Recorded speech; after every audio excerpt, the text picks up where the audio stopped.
আসসালামু আলাইকুম। কেমন আছেন আপনারা সবাই? আশা করি ভালো আছেন। আজকে আমি বানাবো কালো জিরা ভর্তা। কালো জিরা ভর্তা আমরা সবাই তো বানাইতে পারি, কিন্তু আমি আজকে একটু অন্যরকমভাবে বানাবো ভর্তাটা। প্রথমে আমি কাঁচা কালো জিরা ভালো করে ধুয়ে শিলপাটায় বেটে নিব।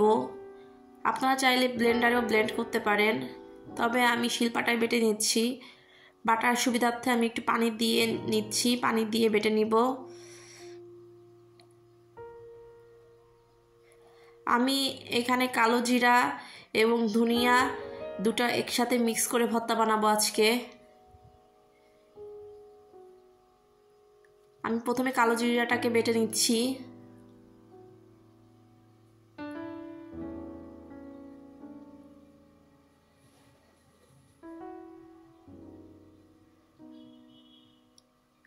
কালো জিরা বাটা হয়ে গেলে আমি আস্ত ধনিয়া বেটে নিব। ধনিয়াটাকেও আমি আগে থেকে ভালো করে ধুয়ে নিয়েছি, ধুয়ে শিলপাটায় বেটে নিচ্ছি। ধনিয়াও আপনারা চাইলে এটা ব্লেন্ডারে ব্লেন্ড করতে পারেন।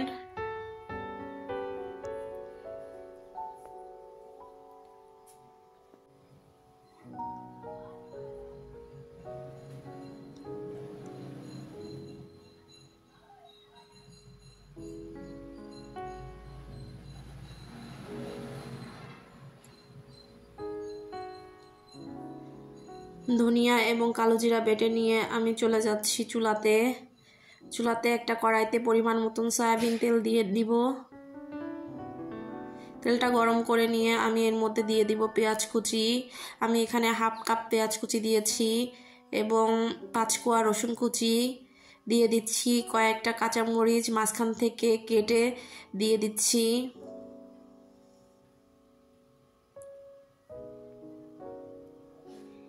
এখন এটা ভেজে নিব।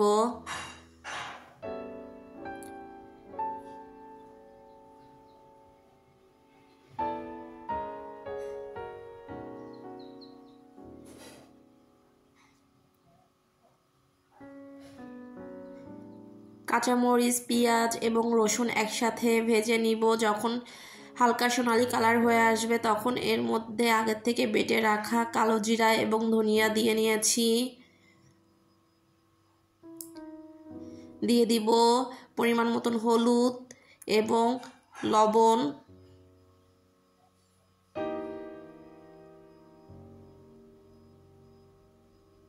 এখন এটাকে একটু সময় নিয়ে কিছুক্ষণ ভেজে নিব।